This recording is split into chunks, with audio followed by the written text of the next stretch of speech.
Where do I start? I said love comes naturally. Yeah, comes naturally. Hello, everybody. Thank you all for being here. So nice to see you all here. I also want to thank anybody who might be watching this video now, as we manifest videos of all of our Sunday gatherings, and videos of my Sunday gatherings are put on 3 different platforms. They are put on YouTube, and they are put on BitChute, and they are put on Rumble. And please make sure that you subscribe to whatever platform that you are viewing this on. It's just a better way for you to stay connected to new videos as they get added and other things. And consider joining the CMC's healing team too.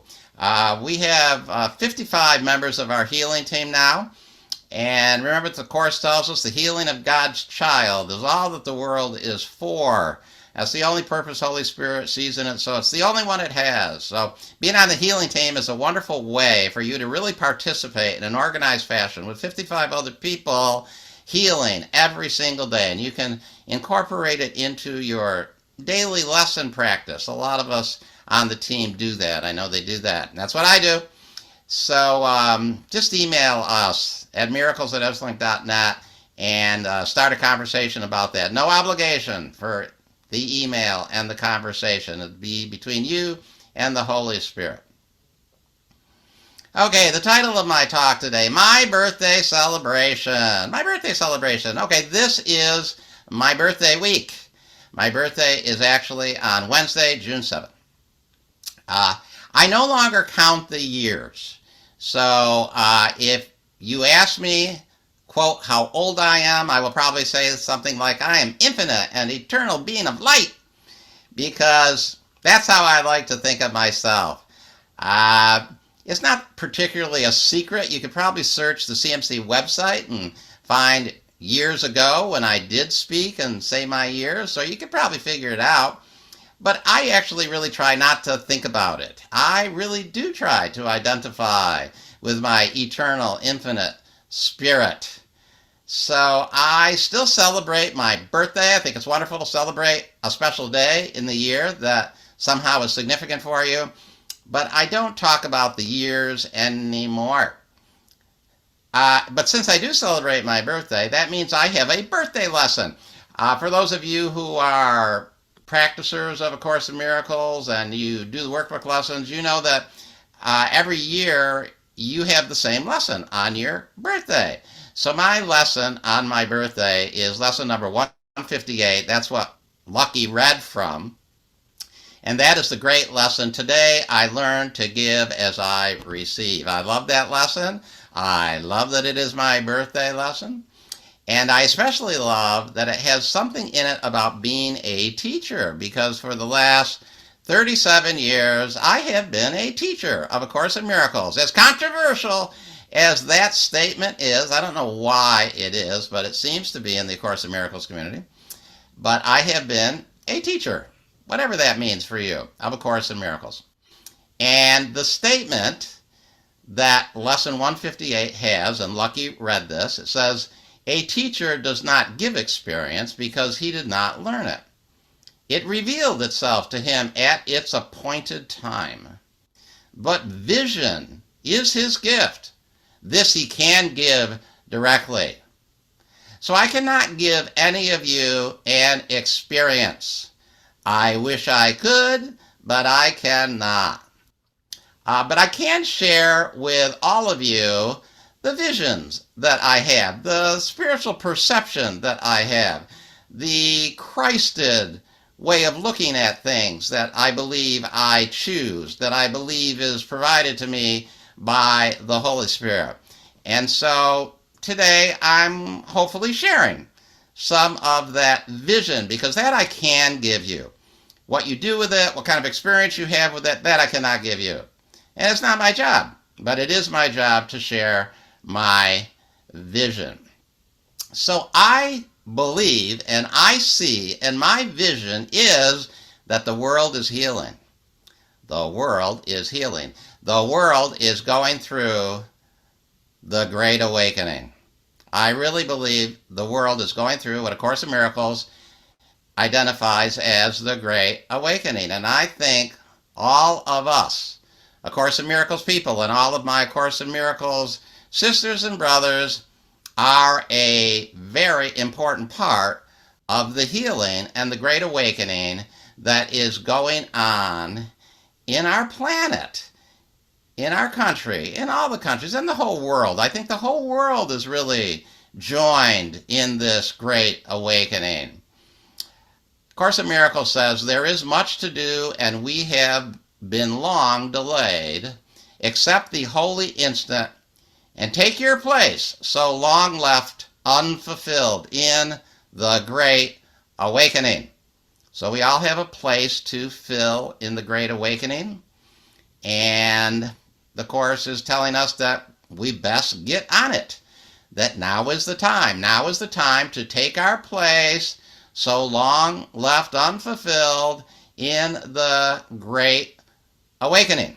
Now, the Great Awakening, I've given a couple lectures about this over the years. The Great Awakening is not a term that A Course in Miracles made up. It's actually the name of a named evangelical movement that started in the 1700s. And it started in the 1700s, I believe in England, and then spread to the United States. And it's an evangelic movement, and it's a cross-denominational movement. And it was a movement whereby different evangelical preachers would go around outside of the churches and have tent meetings. And in these tent meetings, they would really be encouraging a spiritual experience for the people to have. And they wanted people to understand that spiritual connection and spiritual experience was not something just for the clergy to have. There was something for everyone to have. And I think A Course in Miracles is part of that wonderful tradition. The spiritual experience is not relegated just to the clergy. It's something for all of us to have. And A Course in Miracles gives us a wonderful way to have those spiritual experiences for ourselves. Now, the Great Awakening is one of those phrases that I talked about some weeks ago. And I'm going to go through the Course and try to identify all of these phrases. Right now, I've identified 7 of them. But I believe they're miracle memes in a way. I mean, they've been connected to by so many A Course in Miracles students and thought about, and energy has been given to them that I believe they actually have a life of their own. They have a certain energetic spin that's a life spin. And I think you can use terms like the Great Awakening and talk to people about the Great Awakening, and so much more is conveyed to people beyond the words, underneath the words, just by you saying it, because the words themselves are a repeated meme that has been infused with wonderful spiritual healing energy. So get that, take that, and try it out. Really connect to the Great Awakening and use the term when you're talking to others, because I think it has a wonderful way of communicating something very important that's more than just the sum total of those 3 words. Okay, so there's a lot of talk in the world right now that the mass of people, or a large mass of people, have lost faith in our institutions. The COVID pandemic and our response to it, and the failure of our response to it worldwide has caused many to lose faith in our institutions. And a lot of people are thinking, how do we get faith back in our institutions? And my simple message is, we don't, and we shouldn't. We don't get faith back in these institutions.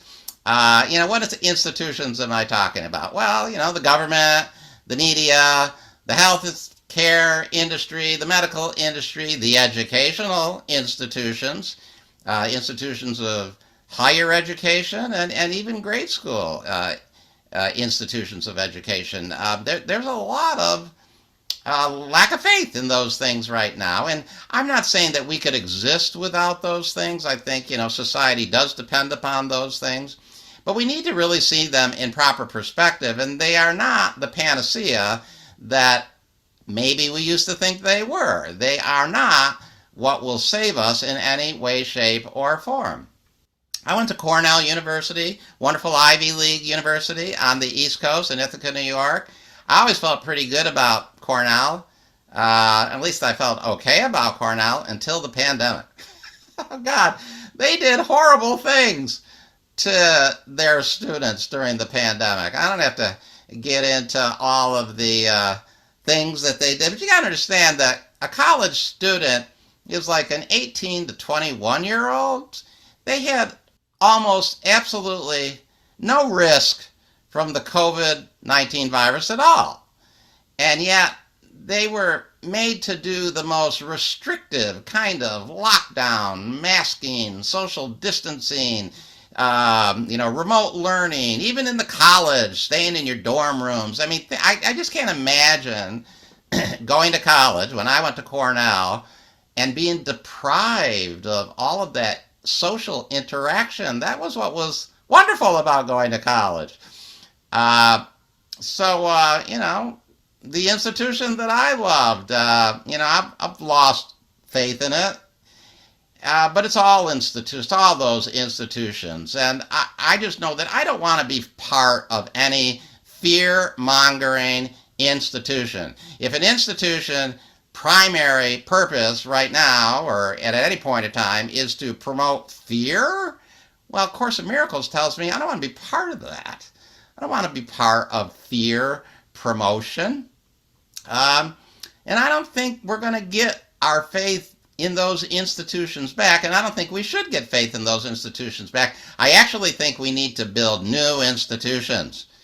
And my vision is that Community Miracle Center is one of the new institutions that is building. Community Miracle Center and its focus on A Course in Miracles and its uncompromising way of actually embracing the teaching for actually what it says, not making the teaching conform to our values, but really like seeing what the teaching is actually saying, the way that we do at the Community Miracle Center. I mean, we're one of the new institutions that is going to build and exist on in perpetuity, sharing light and truth and healing and love and an unlimited definition of self that is beyond the desperate need of government, media, health, medicine, education.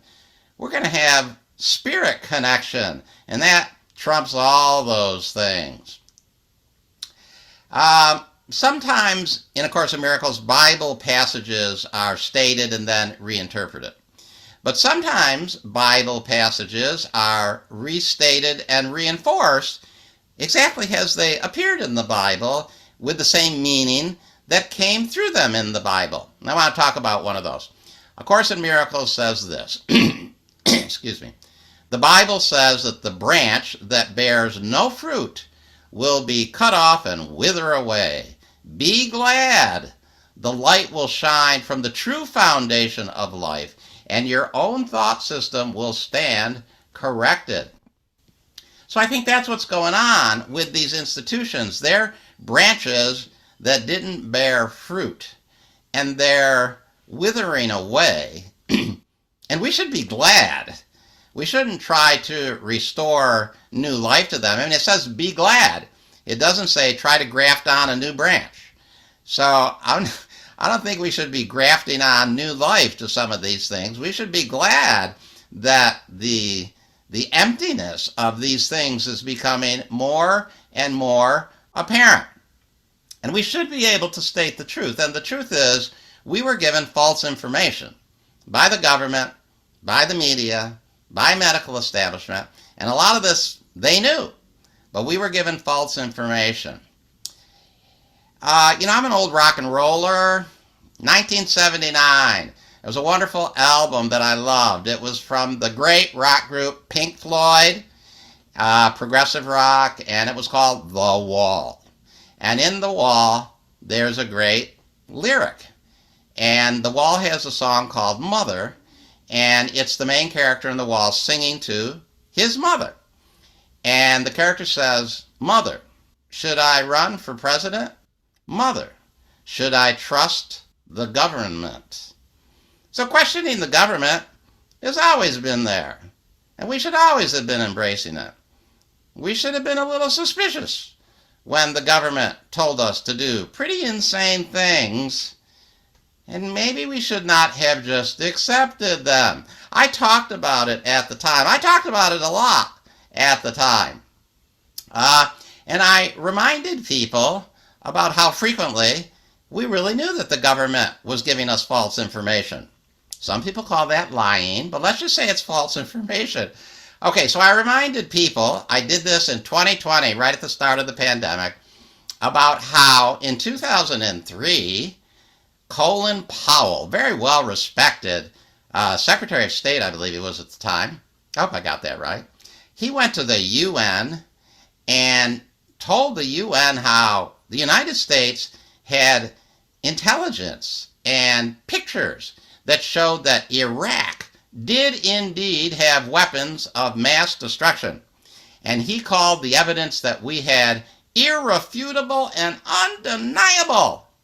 Irrefutable, undeniable. Here are the pictures. Iraq has weapons of mass destruction. Now, I know that was a long time ago and you probably had forgotten, but this was after the UN itself had sent weapons inspectors to Iraq, twice I believe, who had been there for months looking for weapons of mass destruction. Iraq allowed them to come in and look, and the UN inspectors never found any weapons of mass destruction. But even though that was all there, the United States, and President Bush, and Secretary of State Colin Powell rallied the UN, tried to convince people that Iraq did have weapons of mass destruction, and that justified our military invasion of Iraq, which decimated the country and killed hundreds of thousands of people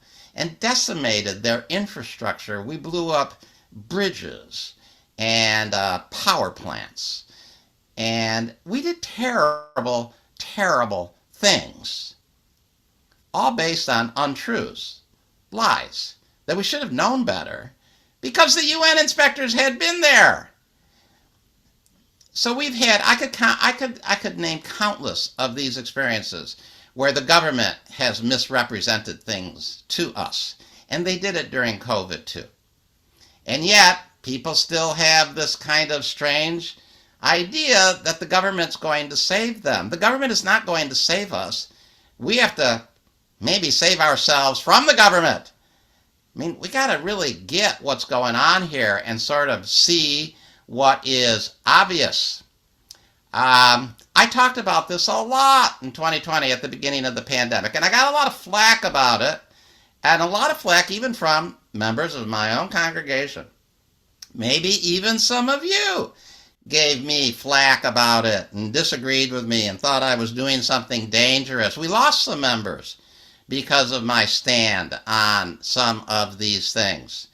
And, you know, it's just the way it was. I was sharing my vision, and that's what a teacher does. I was also really out there about why I didn't think that masks were good, and I knew that they were going to have a devastating effect on our economy, on children and schools and education, and I knew lockdowns were going to have a devastating effect, especially on the poor and on minorities. I talked about that. You know, the truth is, it's my birthday, and I'm taking a little victory lap here. I got it right. You know, I got it right a lot. And, you know, now we know the devastating effects. You know, there's been studies that show that the average intelligence of very young children who went through that period is decreased, maybe as much as 20 points, because of all that facial recognition that they didn't have. And you need that facial recognition in order to develop your native intelligence. I mean, we're going to be feeling the negative effects of what the government and the media did to people for generations to come. They were wrong. And you know who was right? The Community Miracle Center was right. And Reverend Tony was right about a lot of that. And you know what? Maybe you think it's arrogant that I say that, but I don't think it's arrogant. I think it's just stating the obvious. And I have not forgotten some of the flack that I got. I've forgiven. I love everybody that's ever showed up here. Really, I do. And I love them still, even if they gave me a hard time. But I remember what was said. And you know what was great about it, and what I always go to, and what Holy Spirit always reminds me, is the great thing was that they had a platform to say it. That we at the Community Miracle Center, yeah, we have ministers who have strong opinions, but you know that? Then we give everybody a platform to express their position, and they don't have to agree with the minister. And that's what's tremendously healthy about Community Miracle Center, and that's why I think we are going to be a strong part of the Great Awakening, and we are a strong part of the healing that has happened. And I will put it out there. I'm a little disappointed in some of my A Course in Miracles teacher colleagues. I'm not going to mention any names, but I know what their stance was at the beginning of the pandemic and what they were telling the people in their sphere of influence to do. And I'm a little disappointed that they got it so wrong. I love them, and I'm aware, and I'm waiting for them to apologize to their communities for not being a better voice for critical thinking and allowing people to make their own decisions. You know, that's all it is. It's critical thinking. Allow people to make their own decisions. You say what you believe, you hear what they believe, and you trust that people can make their own decisions. There is a wonderful video. Maybe some of you have seen it. And if you haven't seen it, you can go to my Facebook page and scroll down a little bit and look for the video that says, "The unvaccinated, nobody is safe." The unvaccinated, nobody is safe. It's not at the top. It's, a little further down. And it's an 11 plus minute video. And what it is all of these clips of all of these people in the media, in government, telling us how afraid we should be, telling us how safe and effective the vaccines were going to be, and people really trying to shame and guilt people into getting vaccinated. And there's a lot of them. And I know these people. These are the people that got it wrong. I don't want to listen to these people again. I mean, Jimmy Fallon, who I used to like as a comedian, a talk show host, he actually said in one of his monologues, and it gets played a lot now because it's so kind of bad and outrageous, that the unvaccinated should be denied emergency room care if they need it. That if an unvaccinated person comes to an emergency room, he should just be told to go away and go home and die. Wheezy, what he said. So, do I want to listen to Jimmy Fallon again? I don't, unless he really has some come to Jesus moment and apologize. But no, what happens to him? He gets to host the Oscars. I had a real trouble. I love watching the Oscars. I had real trouble this year watching the Oscars because Jimmy Fallon was hosting it. And I forgave him enough to be able to watch it. I mean, I don't wish any ill will on him, but there were a lot of people that said very, very terrible things about the unvaccinated people and tried to get us to turn against them. It was not a good moment in American history. And I just encourage you guys, go to my Facebook page, watch that 11-minute video, and don't just forget about what happened. The unvaccinated were subjected to a tremendous amount of pressure and guilt and shame. And the people who did that, I'm going to remember who did that because I'm not going to listen to them. I don't want to listen to them. Now, all of this talk, I get that it makes people nervous. Probably makes some of you nervous. Maybe some of you have even dropped off this sermon. And I get that. And I get that it makes us feel unstable when these things that we have relied upon are seen to be flawed, terribly flawed. And of course, the Miracles acknowledges this. It says, as these false underpinnings are given up, the equilibrium is temporarily experienced as unstable. So when we really have to back away and we realize that government and media and our educational institutions, even our most esteemed educational institutions, have not been working in our best interests, and that we can't rely on them anymore, the situation it feels unstable.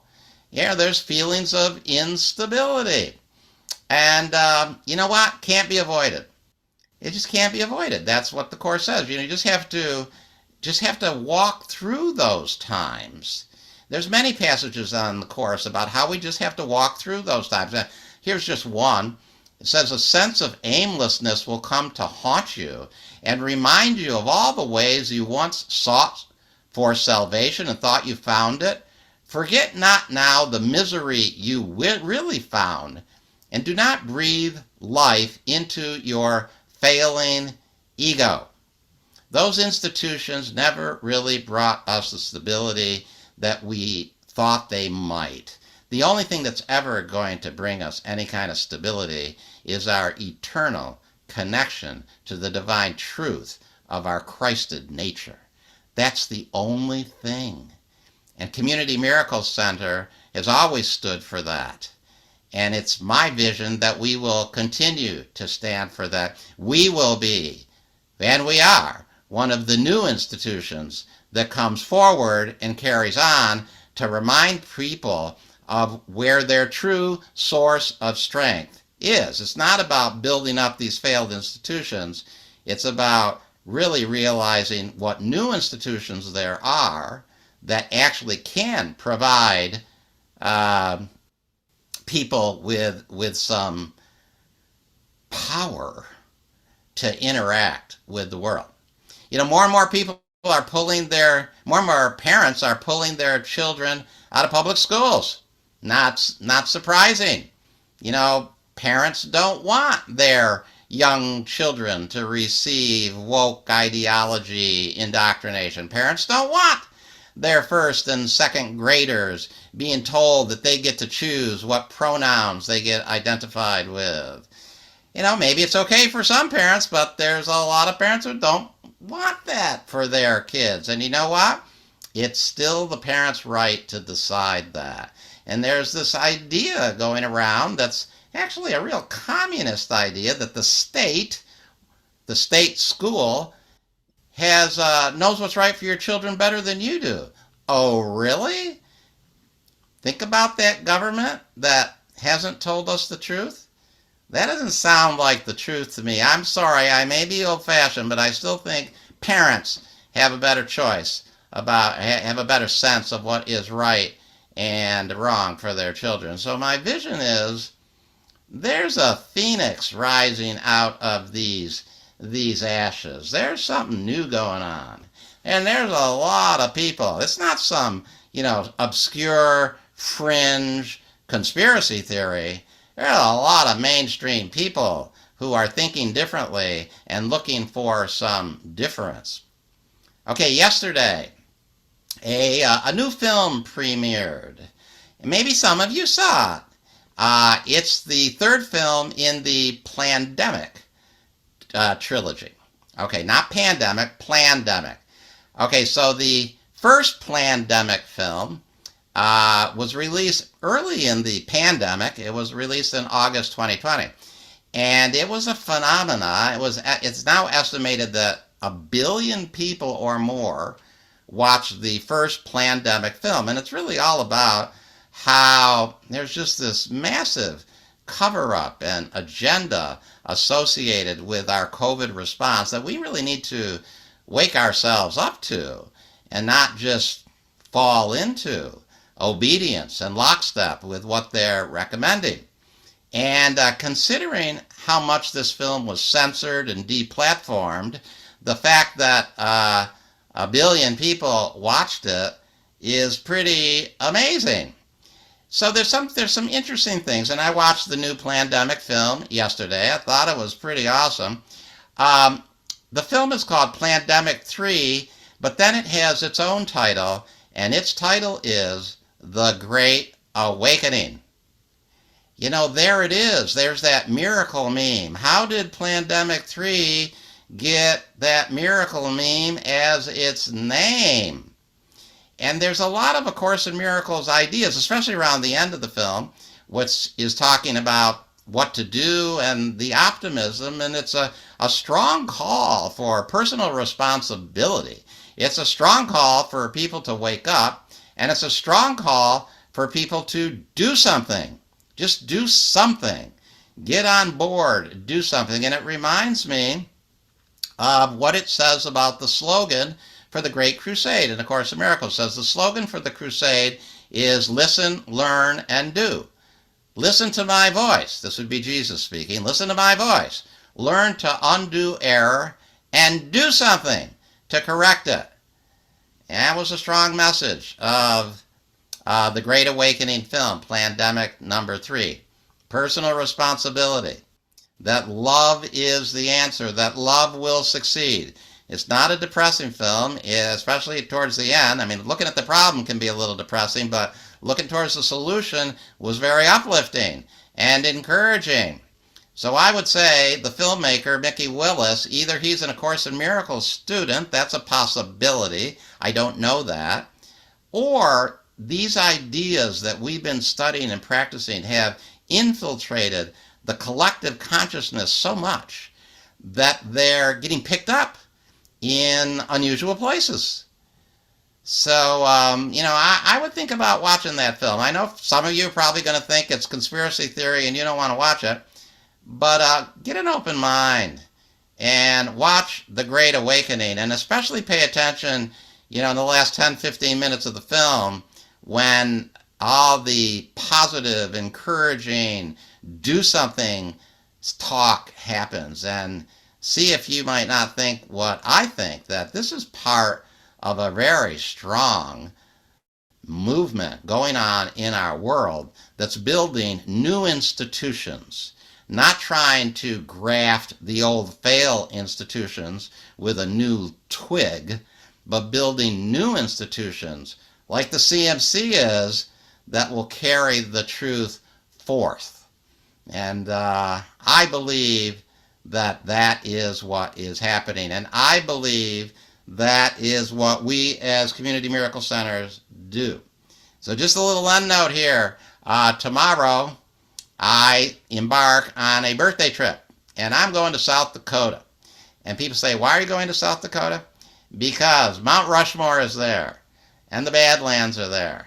And I want to give a little love for America and be inspired, because we live in a wonderful country that was founded on documents that says we were endowed by our Creator with unalienable rights, and these rights include life, liberty, and the pursuit of happiness.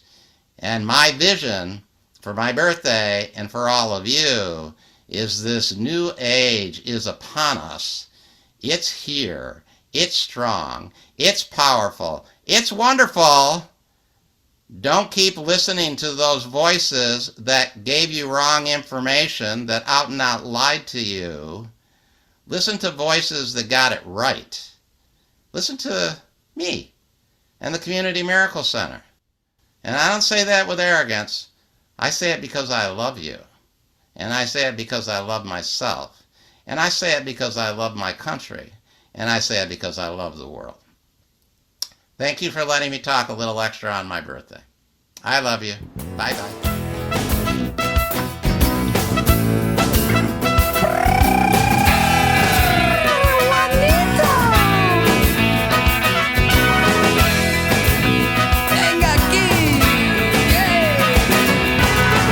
told Noah, build me an ark, build it out of hickory bark.